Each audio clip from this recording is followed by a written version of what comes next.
Olá, meu amigo, minha amiga. Estamos de volta com o nosso Portal do José, neste fechamento de semana, no mundo ainda repleto com muitas turbulências por todos os lados e com situações inacreditáveis que estão acontecendo aqui no Brasil, que eu irei mostrar para vocês no nosso encontro de hoje. Mais cedo, eu chamei a atenção de vocês sobre a omissão que os grandes veículos de comunicação fazem em relação a mais um estelionato que essa extrema-direita bolsonarista está querendo passar a goela abaixo do povo brasileiro com um infame projeto de anistia, que visa beneficiar o criminoso mor da nação. Só que o discurso que está sendo quase normalizado e aceito por muitas pessoas é que o projeto de anistia ele visa salvar pessoas que estão passando por várias injustiças, várias situações complicadas, enfim. E não é nada disso. Ontem, pela primeira vez, eu vi a Globo News fazendo um debate sobre o teor desse projeto infame. Vou conversar com vocês sobre mais alguns aspectos, mostrar aqui mais algumas cenas e vamos ver o que está acontecendo fora do nosso país também com as relações que essas situações têm aqui conosco. Antes de mais nada, é sempre muito importante convidar você que está chegando agora ao nosso portal, ainda não é inscrito, para que você venha se somar aos mais de 1 milhão de amigos e amigas que já fazem parte aqui do nosso portal. Conheça os nossos outros vídeos, nunca se esqueça de dar o seu joinha, o seu comentário e, se puder, prestigie também nosso clube de membros. Você que é muito bem-vindo e muito bem-vinda. Gente, olha, os meios de comunicação, bem que eles poderiam dar uma forcinha para a sociedade brasileira, né?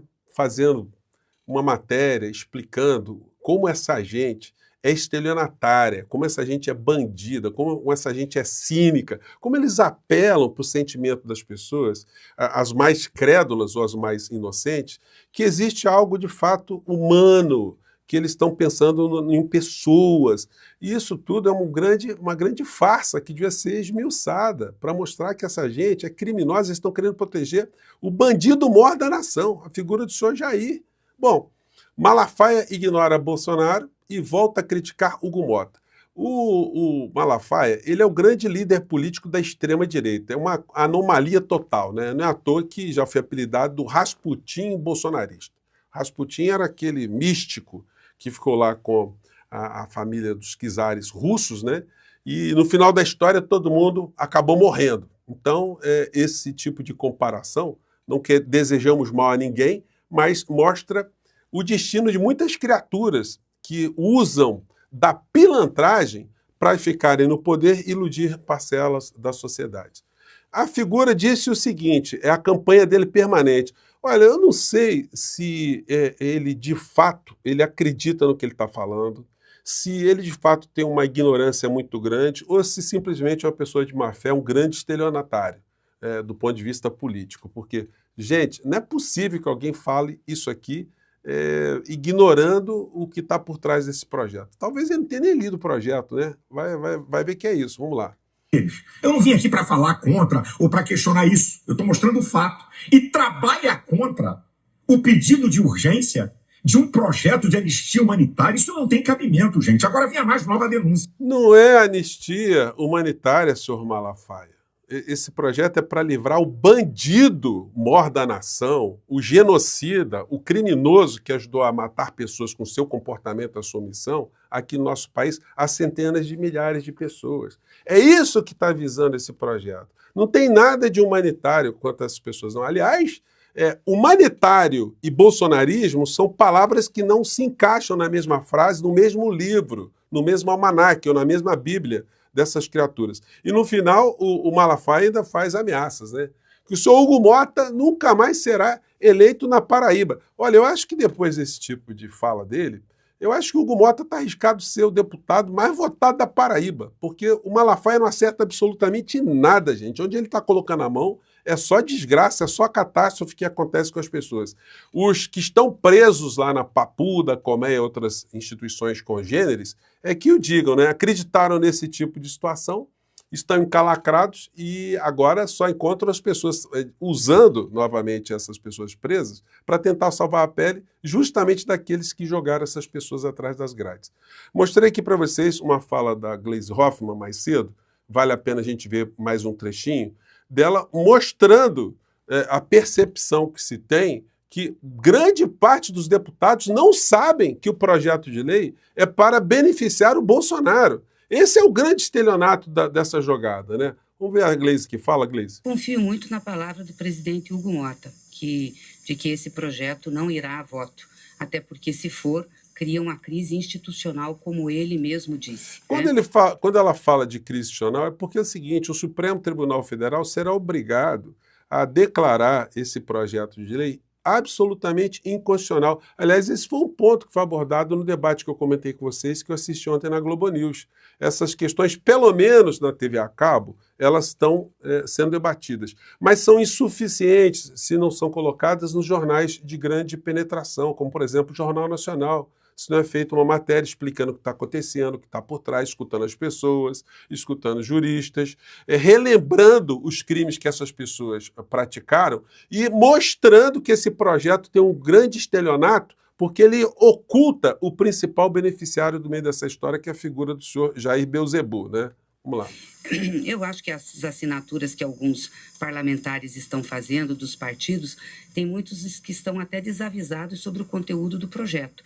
Querem realmente uma mediação com aquelas penas para quem participou daqueles atos de 8 de outubro, de 8 de janeiro, mas o projeto que está lá, vou repetir aqui, é um projeto que dá anistia ao Bolsonaro e aos generais. E não é só isso, Gleisi. Dá anistia para todo mundo, financiador, quem atuou antes, quem atuou depois.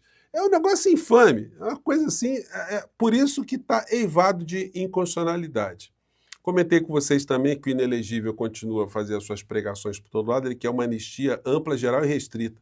Alguém que usava camiseta com torturador no peito, alguém que votou pelo impeachment da presidenta Dilma, fazendo homenagem a um torturador, um criminoso hediondo, vem falar em anistia ampla, geral e restrita, né? Pois bem, por isso que é importante a gente jogar aqui essas questões e cobrar dos veículos de comunicação que ajudem a sociedade brasileira, pelo menos, né, a ficar com a sua sanidade mental um pouco mais preservada, para que a gente tenha justiça no nosso país e mostre que esses estelionatários são bandidos e eles merecem agora agravante pelo que eles estão fazendo, né?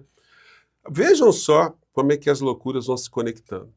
Trump ameaça impor tarifas e sanções ao México por descumprir acordo hídrico de 1944. Agora o Trump está chamando o México de um país ladrão de água, né? O presidente fez uma publicação em sua rede social acusando o México de roubar a água dos agricultores do Texas. Cláudia Sheinbaum respondeu que o México já enviou uma proposta para resolver a entrega de água ao Texas. E acontece o seguinte, eles estão explicando algo que o Trump não acredita, né? Que o mundo está passando por uma crise climática, está tendo seca. Então, às vezes, não tem água para mandar água suficiente. Só que essa gente ignora isso, né? Mas a conta está chegando. O problema deles é a China. Só que, gente, todos os analistas, eu não vi nenhum, nem aqui no Brasil e fora do Brasil, que tenha dito o seguinte, olha, nessa disputa ou nessa guerra comercial entre China e Estados Unidos, a China vai levar a pior. Não tem a menor condição, gente. A China está um país absolutamente industrializado, diversificado, com uma população gigante, canteiros de obras por todos os lados, parques de tecnologia por todos os lados, produção de doutores e engenheiros aos milhares, aos milhões, uma ramificação das suas atividades pelo mundo inteiro, reservas em dólar gigantescas, enfim, e com estabilidade política. Então, olha, vai ser complicada essa luta contra a China. E os analistas todos informam também, é um consenso, que a aliança da China com a Rússia torna aquela região ali uma região extremamente intransponível para os Estados Unidos, no sentido de tentar fazer ali, tanto com a Rússia e a China, uma espécie de subjugação desses países, ou do interesse desses países, né? Não vai dar. Então a gente vai brincando, vai vendo essas coisas aqui, ó. A China manda na pola toda, né? Eu acho que você entendeu aqui, quis dizer a brincadeira do boné da moça aqui. E aí, chegando aqui na parte final do nosso encontro, as situações inacreditáveis e bizarras. O jumentinho lustroso veio com essa aqui. Ele está agora com uma descoberta, uma revelação sinistra em relação ao ministro Alexandre de Moraes. Gente, acompanha aqui, porque eu não vou aguentar ficar com essa situação só para mim, né? Eu tenho que compartilhar aqui com vocês. Vamos ver aqui o que diz a criatura. Vamos lá. Eu já mostrei agora as duas provocações e vamos olhar agora o segredo sinistro que foi revelado na entrevista, que para muita gente da direita hoje nas redes sociais foi a parte mais chocante e mais... Olha, vai revelar uma coisa sinistra em relação ao ministro Alexandre de Moraes. Então, vamos ver aqui. Vamos lá, fala, criatura. Importante da entrevista inteira. Olha aí. Quando terminamos de conversar, Alexandre de Moraes me acompanhou até a saída, passando por uma exposição de alguns objetos valiosos. Olha só, isso aqui, o ministro Alexandre de Moraes deu uma entrevista para uma revista New Yorker, né? Revista internacional, e na saída o jornalista ali, o repórter, chamou a atenção de algo que estava ali, né? Vamos ler, aí o Deltan vai dizendo. Entre eles, uma camisa do seu amado time de futebol, o Corinthians, e 2 estátuas de madeira de divindades afro-brasileiras. Ele explicou que eram Xangô e Exu. Segundo Moraes, lei e ordem, disse ele. Espera aí, eu disse. Xangô não é um deus da guerra? O Alexandre de Moraes apenas sorriu e me conduziu até a porta. Ou seja, para o Alexandre de Moraes, Xangô e Exu são lei e ordem. E Xangô, para Moraes, é um deus da guerra, guerreiro. E ele sorriu para o repórter quando ele questionou isso. Ou seja, o que o Moraes disse ao repórter, que seria equivalente à lei, o tal do Xangô, é, na verdade, para ele, guerra. Quer alguma coisa mais sinistra do que isso? Isso mostra... Gente, é um negócio impressionante. O Deltan, ele passou a ser agora especialista em religiões africanas. Inclusive, ele é capaz de identificar o que significa cada representação dos símbolos que estão ali na mesa do ministro Alexandre de Moraes. Olha, gente, se você der uma pesquisada aí, você vai ver que o Xangô, que ele está se referindo aqui, é uma espécie de representação da justiça.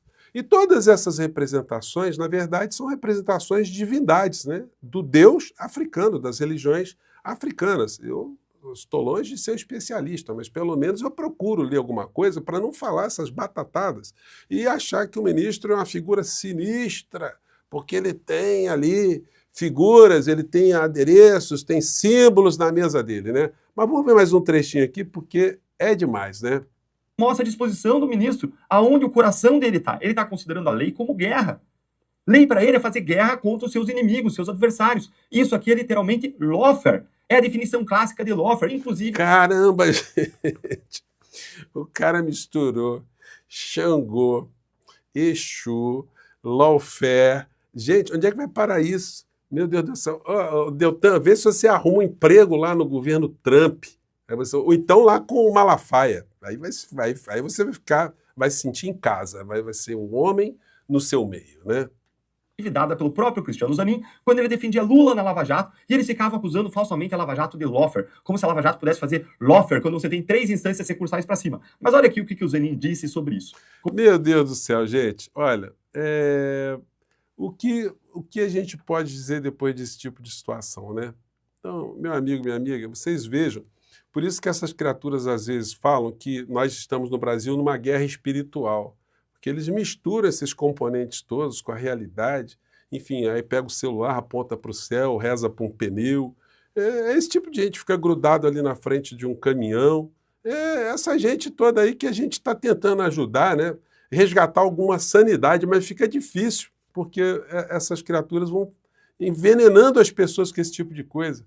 Ministro Alexandre de Moraes, STF, Xangô, Exu, lawfare. Gente, é demais, né? Mande seu comentário aqui para o nosso portal, gente, e você que for conhecedor desses assuntos, explica aqui, que depois eu me reporto aqui a vocês, dando explicações sobre essa coisa sinistra que o Deltan Dallagnol está revelando para todos nós, né? Eu fico por aqui mais uma vez, um grande abraço e até lá. Tchau!